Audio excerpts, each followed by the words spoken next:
Please be aware of the fire exits. In the event of an emergency, please move in a calm and orderly fashion down the stairs to the left of you, and please do not use the elevator. The workshop is being recorded by our ICAT department, broadcast on Spectrum Channel 1303. The board will follow the items in the order they appear on the agenda, with copies near the door if anybody needs a copy. And please call the first case or the agenda. On the agenda. Thank you, Mr. Chair. First item on the agenda, case number PB 2023-08-1, request by Titus Management Corp. For signage approval to replace existing signage on premises 745 Titus Avenue in the mixed-use commercial district. Push the button. Yep. There we go. Good evening. My name is Frank Romeo. 745 Titus Avenue is our office, and I am here to talk to you. I'm also the owner of the building, the daycare building at 745 Titus Avenue. This building, just so you know, I'm sure you know, you've been here, but I'll give you a quick history. My family built this building in 1968. 1986, we received a variance to operate a daycare center there, and we have continuously had a tenant or tenants that have operated a child daycare center there. We've actually had 3 of them, and now Karma Care, which is why we're here tonight to talk about their signs. They'll be the 4th operator of this site. We have done very minimal changes to the site. We've just done some painting and changed some floors, and we'll be calling in. We've already spoke to the building department. We'll be getting an updated C of O from them, plus some other licenses from the county health department for the kitchen that's there. We'll be getting an electrical final inspection, just to update that, and then the county daycare licensing people come in and they'll do their updates again. But we've had all these licenses and permits in the past. The signs that we are proposing are actually just changing the name of the signs. We have a directory style sign on the north side of the building, the Titus Avenue entrance, and that has been there. We obtained a permit for that around 2000. I just finally found the permit today, but we did have a permit for that, so we're just changing the name on the sign. The last name was Jack and Jill Daycare Center, and this is going to be Karma Care. You can see from the photo on there. On the north side of the building, also the Titus Avenue side, we get after-school kids dropped off in a school bus there, and they're the ones that primarily use the door on the Titus Avenue side. It's a double glass door. It's been there with a transom above it. That door is always locked. And there was a sign there previously, took up the full transom. I have yet to find that permit. It's from 1986 somewhere, but we did have a permit for that. We are proposing a smaller sign on that. If you take a look at item D, the very first page labeled 1, you can see their logo with a little bit of starburst white on the outside. That's the sign we're talking about right now. The rear, item number 3 was the first sign I spoke about. I kind of went out of order here. That's the freestanding sign at the driveway. And then the rear of the building is really where all the action is, where folks drop their kids on, in the morning, early in the morning, and pick them up in the afternoon. And there's another sign that's going to just direct them in there with, again, same as the front. That's the quick version. There is no long version. We're just changing the name. Is there any lighting on the monument sign? I don't see any. There is no lighting on it. There's enough illumination from the building-mounted lights that we don't need anything on there. There's never been a problem, never been a light there before, so we're not proposing that. Okay. Is this basically because it's in the muck, town staff? Yes. Okay. Anybody have any questions? I don't have any. Thank you. This is like the best meeting I've ever been to in 45 years of doing this. It's very efficient, right? That's well, I'm not going to go that far. Hey, we were efficient here at the meeting. I'm not sure I agree with... talking about the meeting. Let's keep the meeting's very great. You're all very pleasant. Okay, thank you. Thank you all very much. I'll see you in 2 weeks. Thank you.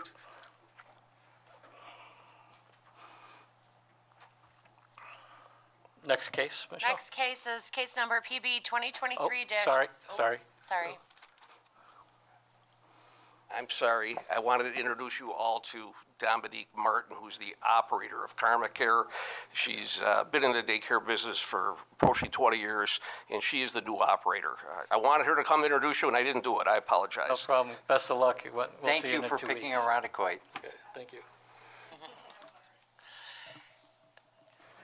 Next item on the agenda is case number PB 2023-06-5, request by Salvatore Leacher-Dello Esquire, acting as agent for B&R Breeze Enterprises LLC for preliminary final site plan approval for a change of use to operate a restaurant or eating establishment, drinking establishments with seating provided for more than 30 patrons on premises 4348 Culver Road in a C business district.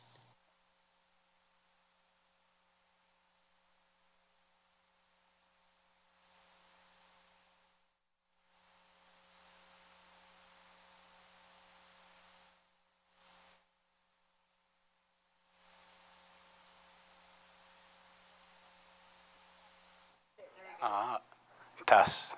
Whoa. Yeah, seriously. So did anyone not get a chance to read the letter I submitted? I just don't want to be too redundant if I don't need to be. Absolutely. So the very first point I made at the outset was about this entire application. I was talking with the town attorney, Mr. Fantuzzo, and, I posed a couple questions that we were both really scratching our heads on. First one is, well, if this board imposes a condition of site plan approval, let's just put everything else aside. If this board says you got to tear down that dumpster enclosure and replace it, what would the effect of that be? The landlord doesn't consent to that. I submitted his letter as well. And I analyzed the law to mean, well, once he starts tearing that first plank down, the landlord could call Irondequoit PD, have him arrested for destruction of property, and press charges for breach of contract, property damage. They'd also have to pay attorney fees per the lease. And the town attorney agreed with me. He said, yeah, you're right. The landlord could have him arrested for destroying his property. It's right in the lease I'm going to agreement. hold up. Do you have that in writing that our attorney said that your client I don't could have be it in arrested? writing. I just spoke with him on the phone this afternoon, and I'm sure you will all talk with him more afterwards. When he's here in 2 weeks, you'll repeat the same story and he'll agree with you, correct? Absolutely. Unless he changes his mind since this afternoon. We talked on the phone around 3 o'clock. So I understand, though, right now that's hearsay, because I'm telling you what someone else said. But it is true, though. It's not the applicant's property. None of the tenants in that plaza have any authority to make a single alteration to the site. It's right in their lease agreements. It's also a property rights issue. Only the plaza owns that property. Every inch outside that building is common area maintained by the plaza. So I started digging into this. Well, how are we here? There's a change in the use, right? The other restaurant that was there was permitted under subsection 12. Now we're under 23528A8, so it's a different section, it's a different use, right? The use changed. But you can see here, I cited that the authority this board has to require a site plan application is predicated on a change in the principal use. Now, just knowing what the word principal means, I thought, well, there can only be one principal, right? The town code defines it twice. It's once under principal use, which defines as the main use of land or structures as distinguished from a secondary or accessory use. There's no definition in the town code of what a secondary use is. There is an accessory. Obviously, the Blue Palm's not an accessory use.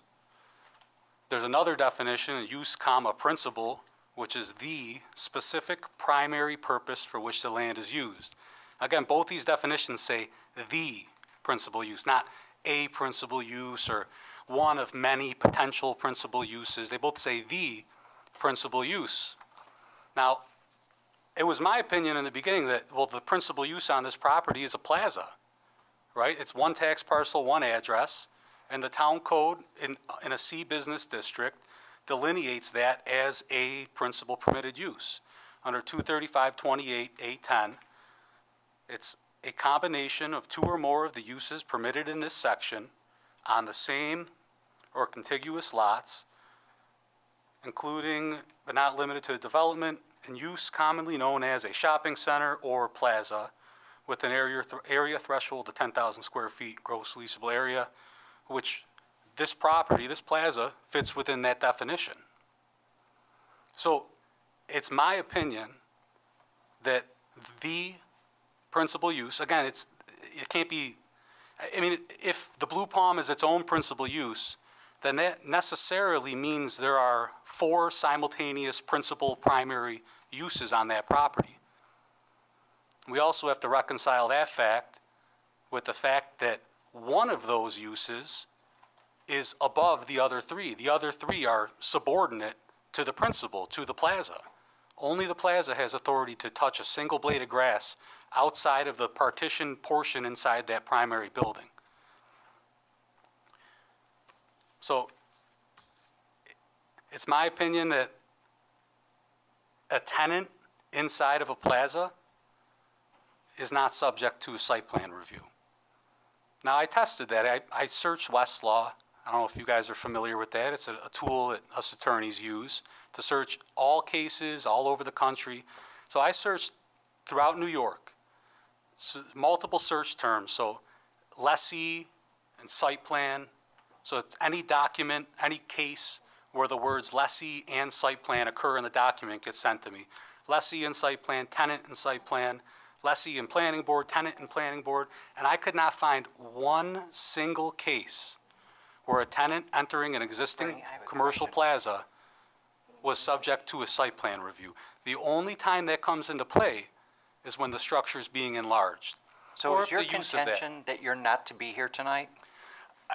As crazy as that sounds, yes.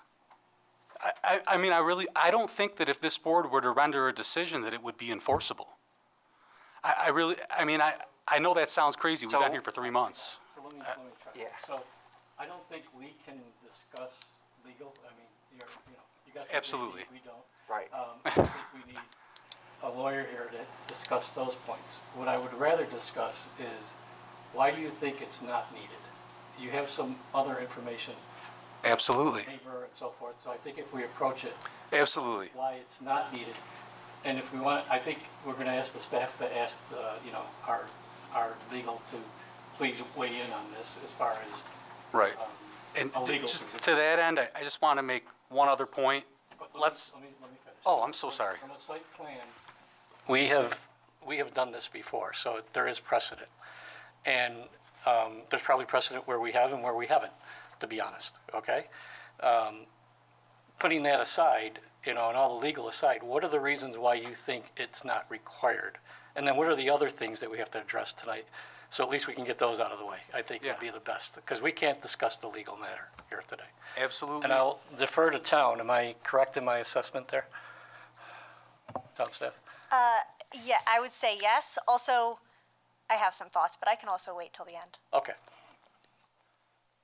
Yep, that's perfectly fine. Just one more point to the whole underlying facts that brought this application here. In the same plaza that we're in, High Breeze Smoke Shop, they opened up, I think they got their approvals like a month or 2 before we submitted our application. There used to be a print shop there, which is a separate permitted use. It's under 11E, appliance and electrical stores or printing shops. That was their use there. I don't know what a smoke shop falls under, but it's clearly different than an appliance and electric store or printing shop. So we had a change of use right next door to us and no site plan review. So either I'm wrong or you know, or either I'm right, that it shouldn't be subject to site plan review, or I'm wrong, and the standard's not being enforced equally. And I would have an issue with both scenarios. Setting that all aside, assuming the board's right, I still don't think this dumpster enclosure should move. All right, first of all, it's been there for a long time. I'm not sure, I mean, I was probably still in middle school when the thing got built. Joe Catalani bought the building. I think he told me that, or not, it wasn't him and his partner. It's 4348 Culver Road. They said that that enclosure's been there for at least 15 years. He wasn't sure exactly when. But he said that it's been approved by the town subsequently. I cannot confirm that. It's just what I've been told by the property owner. So take that for whatever it's worth. But it's been there for 15 years and hasn't caused any issues. It's also, right now, it's made out of wood that's painted dark brown, surrounded by trees.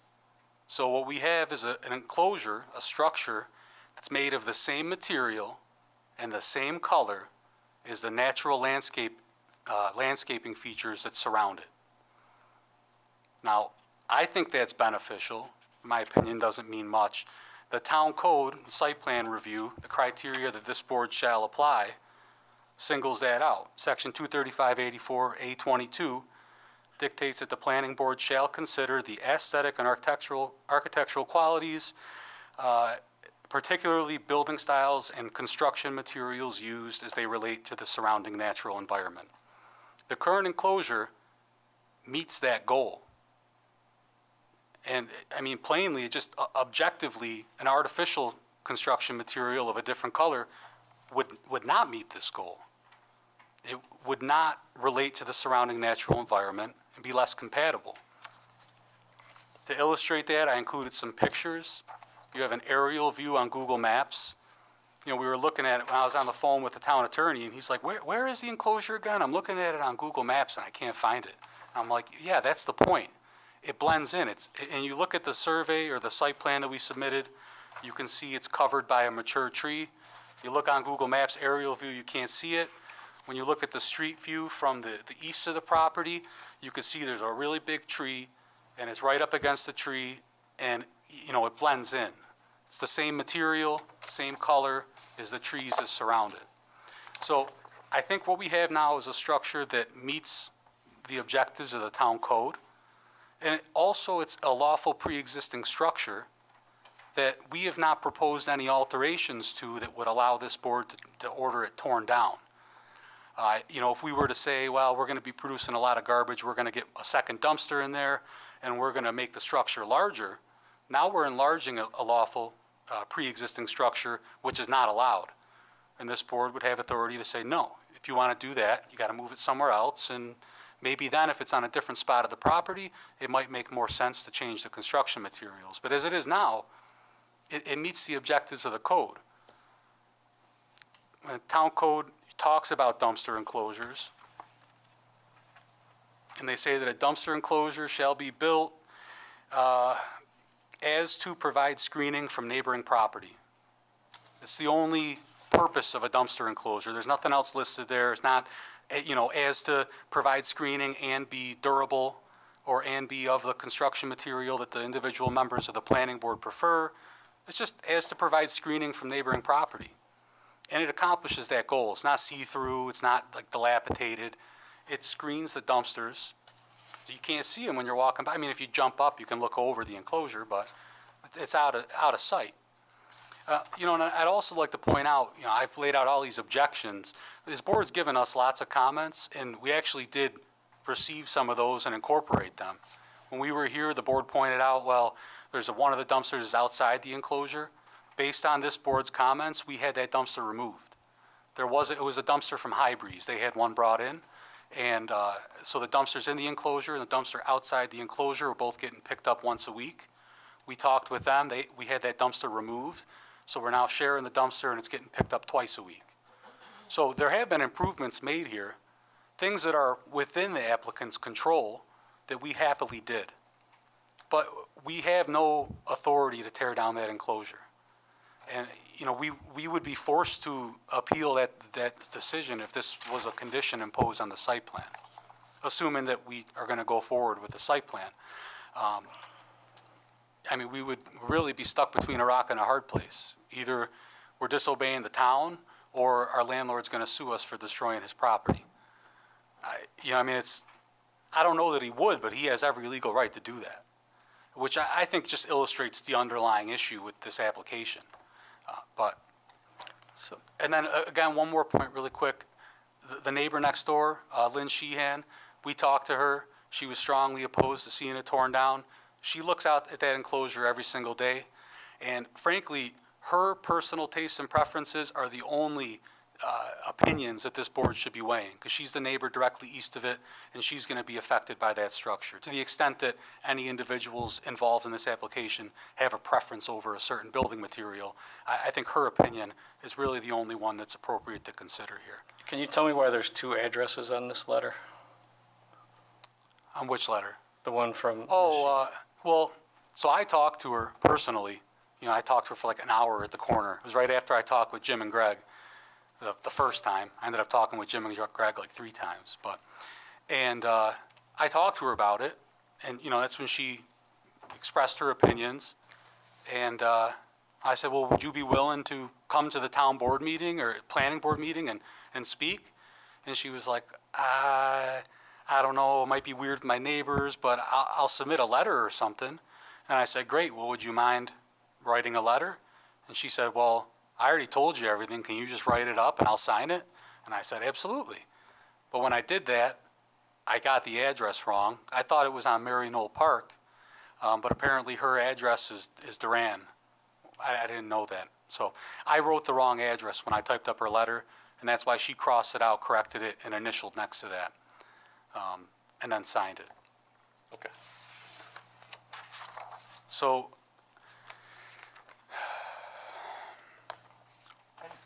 Can I ask you to take a look at your lease?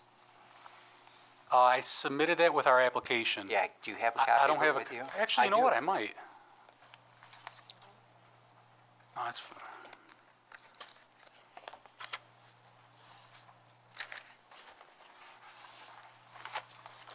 Yeah, I do have a copy of it. Can we just take a look at clause? Yeah, I found it, but I mean, if you got one too, well, if you want to provide one to Mr. Richards. It's with the packet. Yeah, so specifically, On, I don't know what page it is because it's not numbered, but clause 26, can you just tell me what that means to you?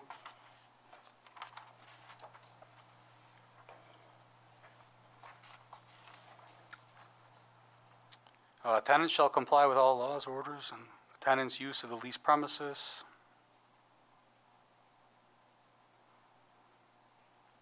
Take that to mean that they have to comply with the town code, state law, federal law. And requirements?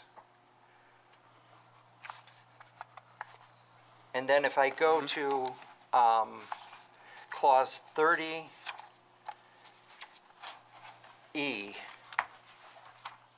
could you take a look at that and tell me what that means to you?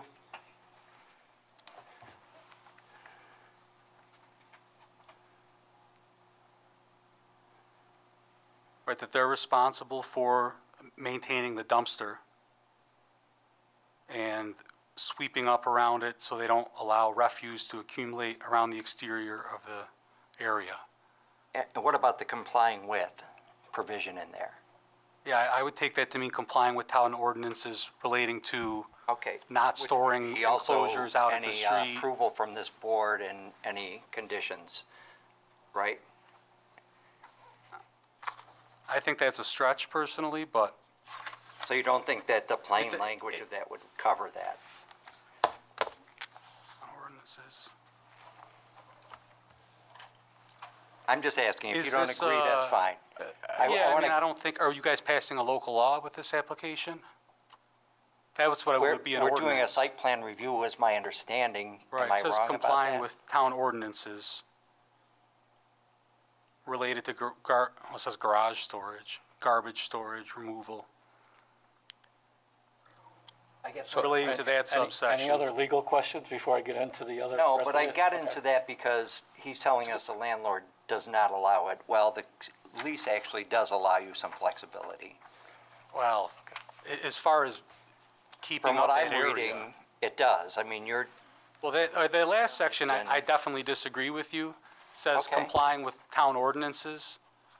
I mean, I then think that also means in the more so- resolution that we passed for the referral to the town board, I think it is clause 5 on that.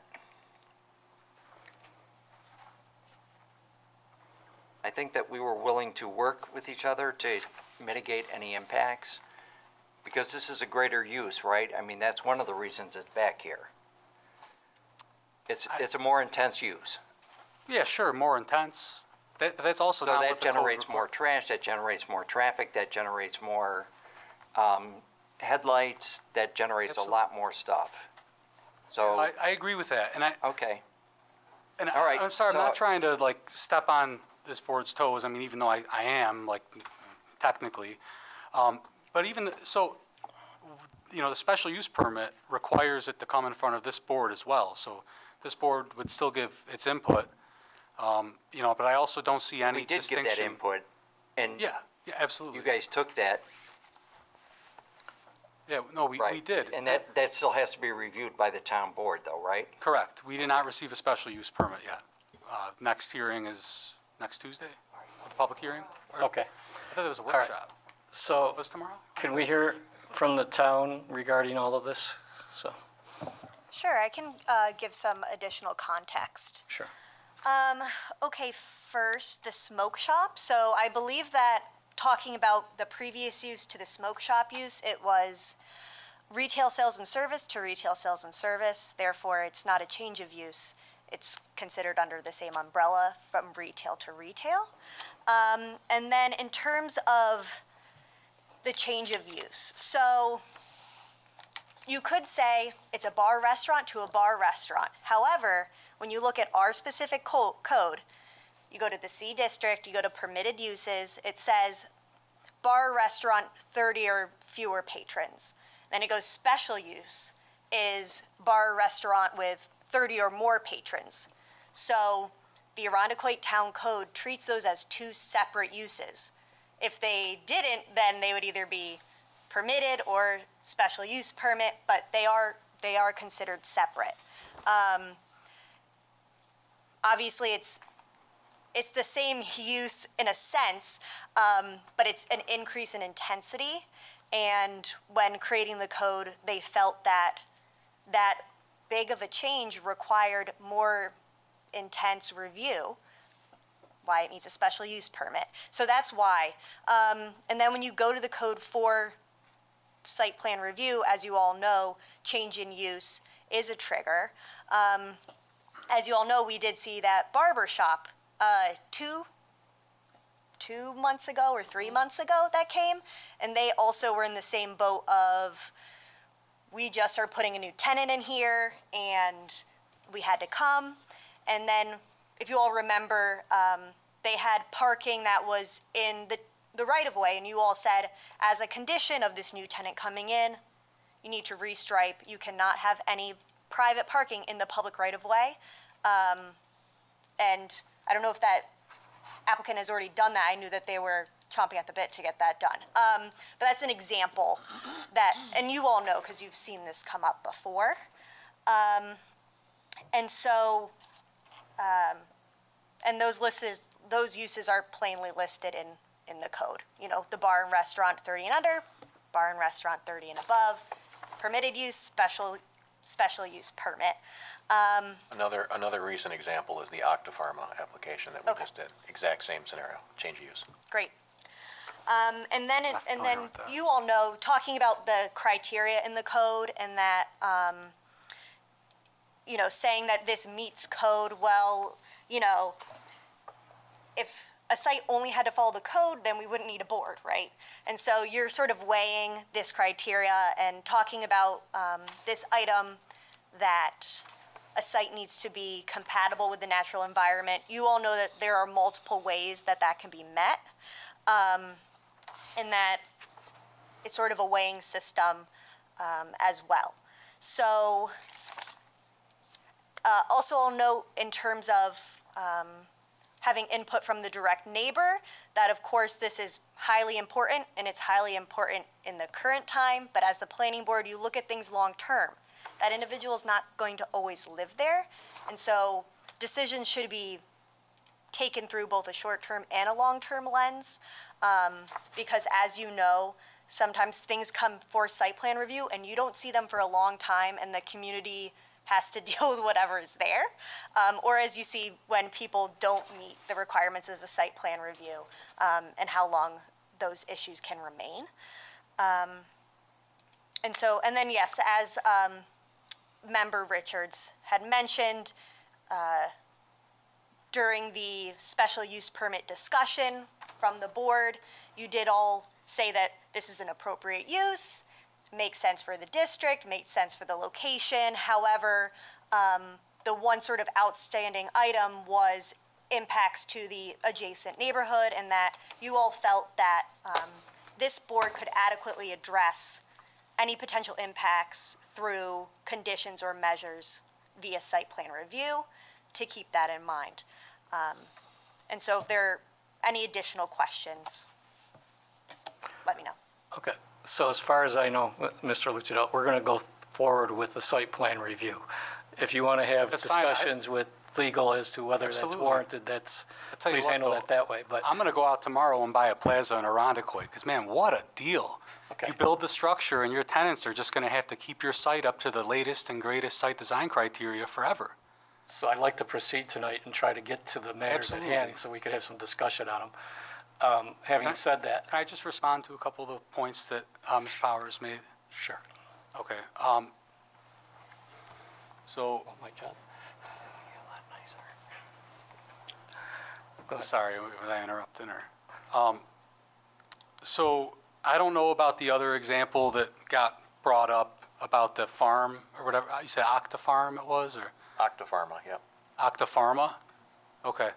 So, I mean, I would posit that those probably should not have gone through site plan review as well if they were not enlarging or altering the structure. I mean, I still think that's the case. Again, the tenants in a plaza don't have the authority to make the changes that this board would require. I mean, that's a property rights issue. And to the extent that, Mr. Richards pointed out that it says in there you have to comply with the law and local ordinances, it doesn't say anything about a site plan review, or, if the town says you can take down a structure, then go ahead. And it also says in there too that they can't alter structures without the express written consent of landlord. And I know this board's done a lot of applications like this. I also represent the owner of 5 plazas in 3 different municipalities. And I've been around the block with tenants changing over as well. The only time we ever had to go through a site plan review was when a Dunkin' Donuts wanted to come in and they wanted to install a drive-through, enlarge the parking lot, and do that. And there was a joint application submitted by the landlord and the tenant, in which, the tenant provided the landlord's consent, as well as an agreement outlining, who was going to pay for the costs and how that was going to work. But once a plaza is approved, it says right in the code that it's a collection of enterprises of permitted uses in a C business district, that any use that's permitted in a C business district can go in that plaza without site plan review. And those items listed under special use permit, they have the additional hurdle of applying for a special use permit, in which the town board and planning board both get their hands on it and can make recommendations. I also want to point out, as far as change of use goes, it's not well-defined in that section of the code that mentions it, but it is mentioned in the definitions. The definitions say that a change of use is a change in the nature of occupancy or use. It doesn't just say a change in the use, but a change in the nature of the occupancy or use. I'm going to tell you that it's my opinion that a nature of uses are all those uses that are delineated in each individual district. So all the uses in R1 are of a residential nature. All the uses in a C business district are all of a commercial nature. They're of the same nature. And any of those uses can go in an approved plaza unless a special use permit is required. So, So- Mr. Lucido, I'm trying to figure out one What? thing here. Okay, so we're here to do a site plan review. I understand you don't believe that's warranted. The Okay. town staff is telling me it is. We can either continue to do the site No, plan it's- review and hopefully get you where you want to go and get this business moving, Yeah. or we can continue to argue the point. I'm No, I- willing to go forward, and what I'm looking for is, Labella has created a letter regarding the site plan. Could you please walk us through this? Sure, just give me one moment. No problem. Well, while she's looking for that, can I, on the site plan application, I want to make a comment about the dumpster enclosure. I cited some case law here that when the planning board imposes a condition on a site plan, it has to be reasonably designed to mitigate against a demonstrable defect. I don't think there's any demonstrable defects in that dumpster enclosure here, aside from the fact that you guys all think it's ugly. But that's not, I don't think you've heard one of us say that. Well, And for you to characterize our conversations is not in your interest. no, I apologize if I mischaracterized it, and I use, I dumbed it down a lot, I apologize, but a few of the board members at the last workshop meeting said that it was their personal opinion that they thought a block enclosure looked better. I guess it wasn't I that, think that that's what we said we have imposed on every other structure that has come before us. And you were the one that objected to it. But I think we still have some conversation. I want to turn this back over. This is still our workshop, so I'm going to let the chairman Yeah. run it. So I'm going to put aside your objections to the site plan. You submitted one, okay? So could you please go through your comments? Thank Sure, you. I can.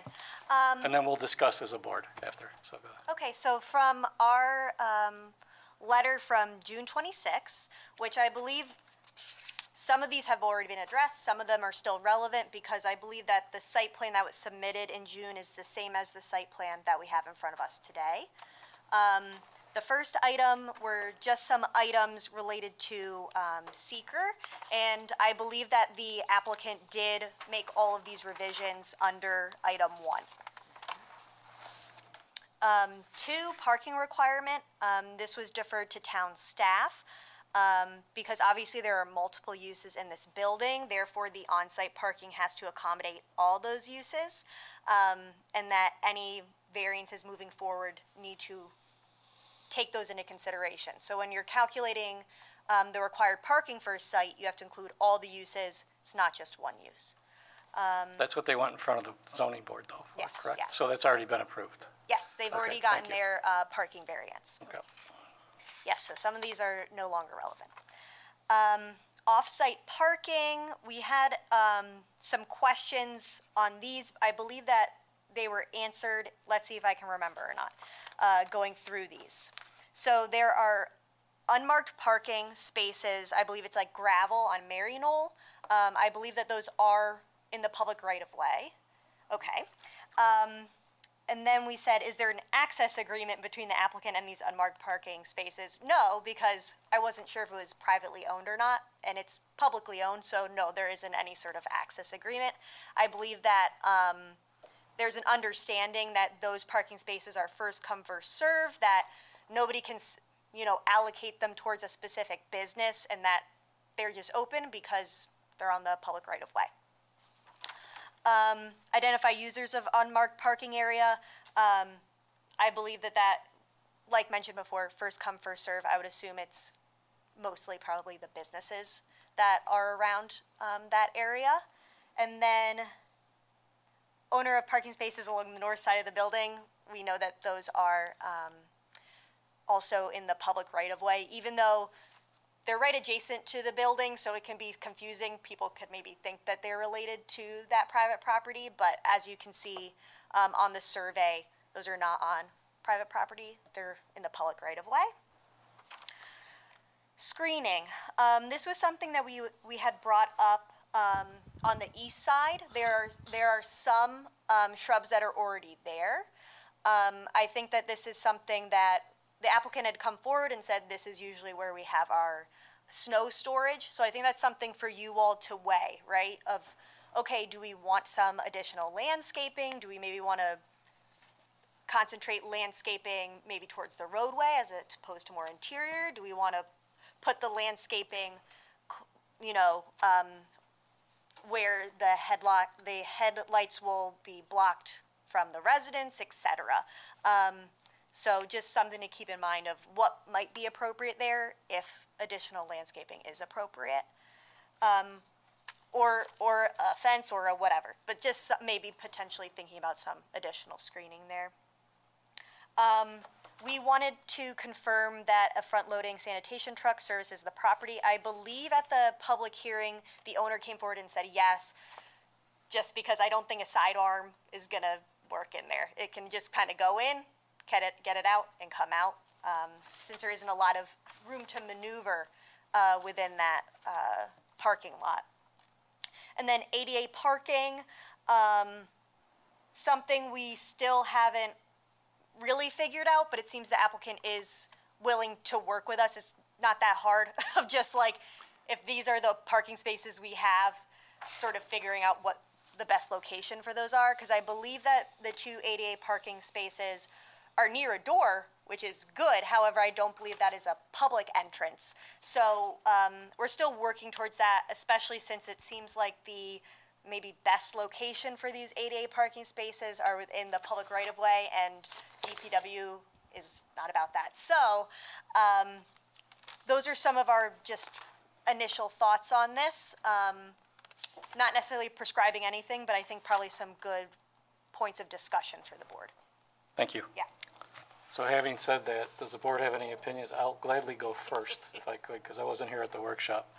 So first off, I think the applicant, prior to this disagreement on site plan or not, has been very cordial in responding to the town, the residents, and all of the issues. And I went and looked at the site. I personally think, I don't think any additional screening is required. That's just my opinion from looking at it. In addition, I actually think the dumpster is fine. I looked at it, it's kept up, it's not a wreck. I had a big problem when the dumpster was outside the dumpster, but since you're telling me that's been resolved, I'm okay with it. So I just wanted to put my feelings out there, because you seem to think we have a predisposition. There's a whole board here, okay? So everybody has difference of opinions. So I want to make sure you realize that. Okay, so, Mr. Cluas, go ahead. I too was not here for the previous workshop. I don't have any problem with the dumpster enclosure as is. I think it's an existing operating dumpster enclosure. So I'm not in favor of forcing any requirement there as long as there's no dumpsters outside of it.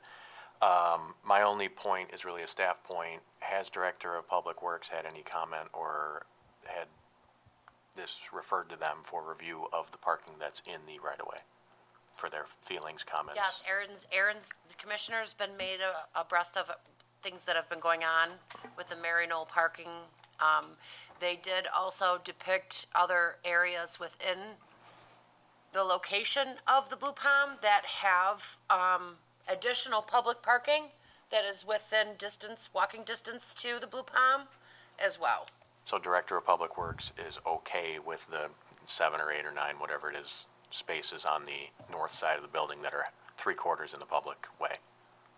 I believe that Commissioner McGee, sure, is fine with it, but I think that the major point was that there cannot be any signage, that certain establishments cannot reserve these, that it's because it's public property, parking, yep. anybody can park there. Yeah, So, okay. I just wanted to make sure that was a discussion. Okay, thank you. One other point, you did get a parking easement with the establishment across the street, right? I saw that in the package also. Yes, so it was a So I wanted to mention, license. yeah. And I just wanted to add too, as far as no business can, exclude others from parking in the right-of-way. The neighbors on Mary Knoll can't either, but, we heard that was a chief concern. A lot of those people don't have driveways. They rely on the right-of-way parking. Legally speaking, they can't say, well, no, this is my town right-of-way, it's all the town right-of-way. But we are going to put a sign up on the building. So if you look at the map, the entrance to the Blue Palms to the north in front of the right-of-way, so people park there first. And then once all those spots fill up, they park in the plaza, parking across the street in the right-of-way. Once those spots fill up, they park behind. But we're going to put a sign up saying, no parking in front of houses or, residences on Mary Knoll or something to that effect, just to try to mitigate against any potential impacts to the neighbors' parking. Because I know that was a chief concern. So that's okay with the town, because I heard you said no signs could be posted, so I just want to make sure. I would feel most comfortable running it by DPW, but I believe it's more, the sign is so that it's not reserved Got it. for public use or for private uses rather than, I think it's fine to say, there's parking at Parkside or parking in the rear or whatever, no street Or just parking, like- that's fine.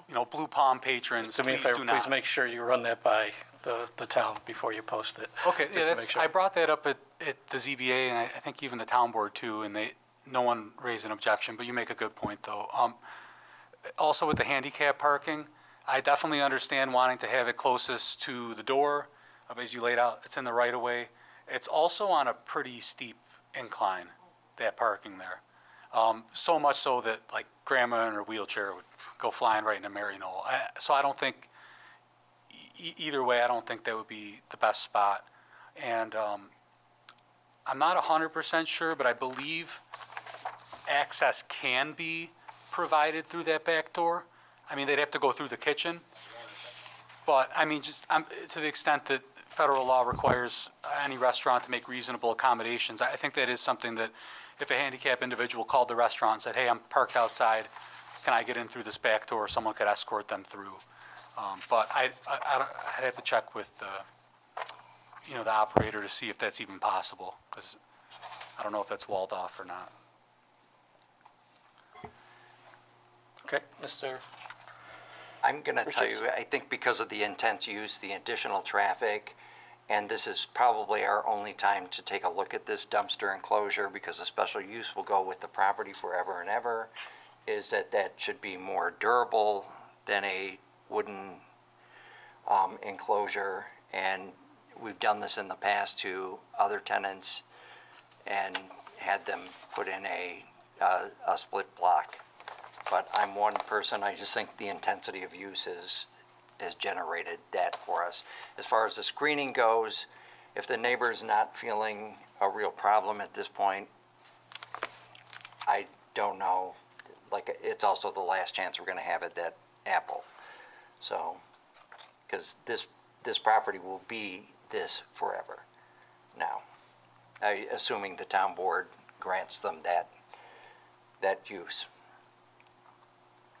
Okay, anything else? No. Mr. Burdick? Yeah, just reviewing everything, the screening, I'm 100% fine with the neighbor's opinion. I'm in the construction industry and split block comes in a lot of colors. So saying that, it could still blend in. It could definitely still blend in. But also with the argument put forth along with the neighbor, and I'm fine with it staying the way it is myself, currently. I do think the precedent we're trying to set for the town is the new, the split block, but this is a unique situation that could be, in my opinion, not enforced. So I'm fine with it staying the way it is all. Just for the record, since we're on the record here, the point I'd It's a like. workshop, yes, we Yeah, are on the I know.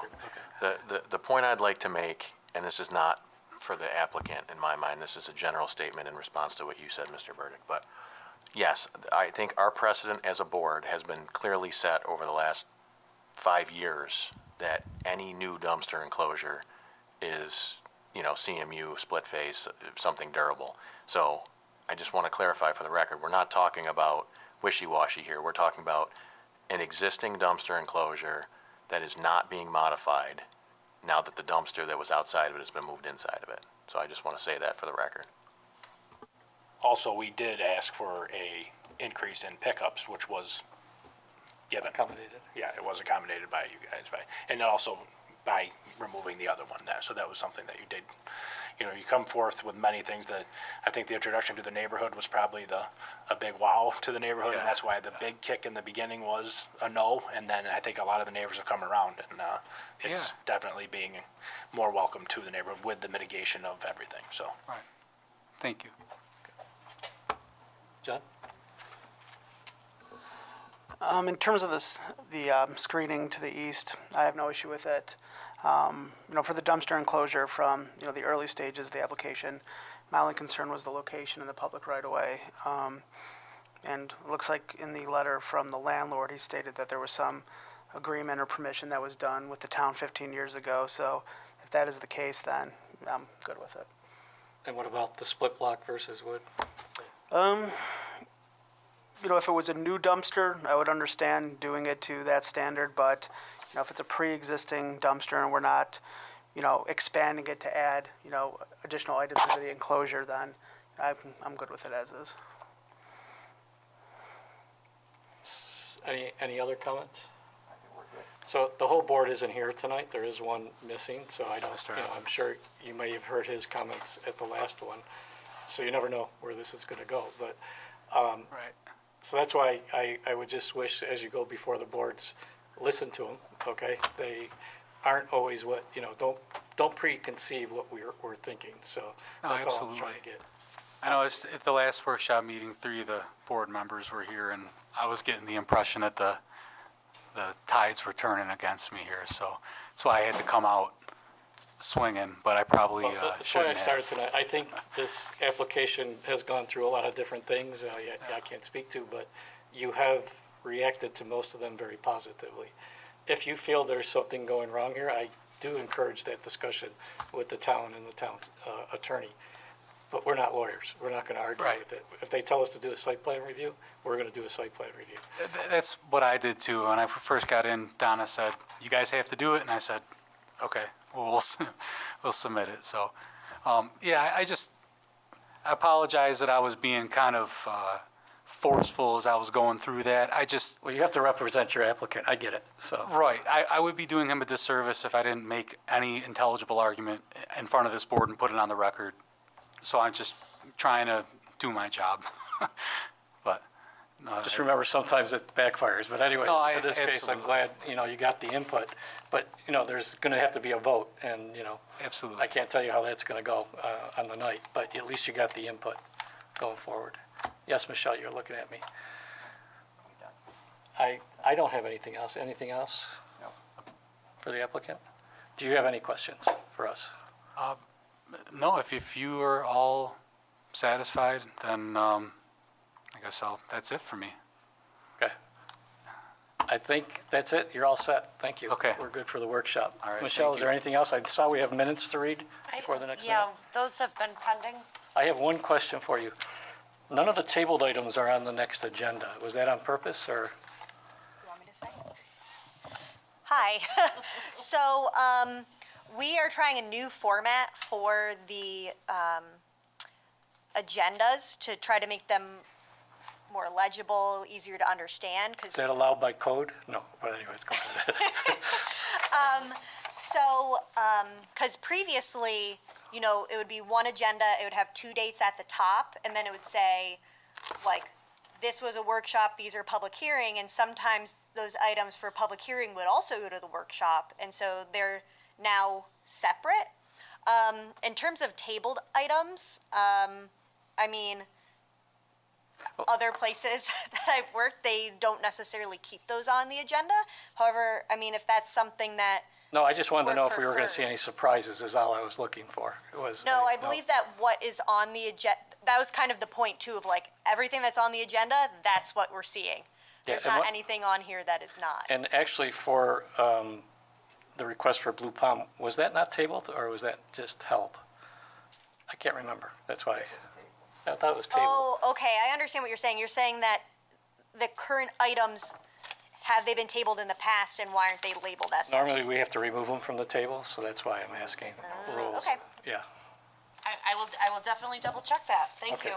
You're welcome. And so in that, so I understand that, so if there are additional items that are going to be on the agenda because they were tabled items, they will be on the revised format sheet? I'm just trying to understand because Sure. I want to make sure, one, that the public understands what's happening, because we have some controversial things happening that I want to make sure the public is well aware and well informed about. And I just want to make sure that there isn't the feeling of, oh, well, it wasn't listed on the agenda, and then all of a sudden they missed an opportunity to hear what's going on. Sure. So what is on the agenda will be heard, and there will be no additions. Okay. LaBelle is hoping that we think Michelle is sometimes a little bit too nice in terms of deadlines, and that's sort of, you have the deadlines so For a that then you reason. can get the agenda out on time. You don't have, that you all can get materials with enough time instead of, oh, we'll hold something, we'll put it on the agenda, and then we'll take it off last minute if Yeah, we don't so get it whatever in. we're expected to hear at the meeting will show up on this piece of paper. Yes. Perfect, Good. thank you. That's all I was looking for. I didn't want any surprises. Great. I don't have- So just for another, staff, I went to press today. I had to go to press today with the agenda, because it's got to be posted 10 days before the actual public hearing. So that's done, that's set. I can't accept anything else, and especially if it's a public hearing. Okay. If That's that all I was helps looking at for. all. Yep, thanks, I That's just all I wanted was to make looking for. sure. And then Yep. But what if, we have a tabled public hearing right now? they've been all postponed Right. by the applicant. The applicant We're asked the for only a ones that can postponement. untable that? Could Could an applicant request to untable something? They can request, we don't have to necessarily do it if we don't have the information. That is our That prerogative. is an interesting question. though. Right. I don't know what the law says. Right. That is an I don't interesting know, but question. I believe that an applicant can take themselves off the agenda. No, that I believe, but That I can believe. don't The want them to question is, show up. can they force themselves to the agenda, and what would be our, I don't think so, but I'm also not a lawyer, but we should ask Steve. okay. I just didn't want a surprise, so. Thank you. I don't have anything else. Meeting's adjourned.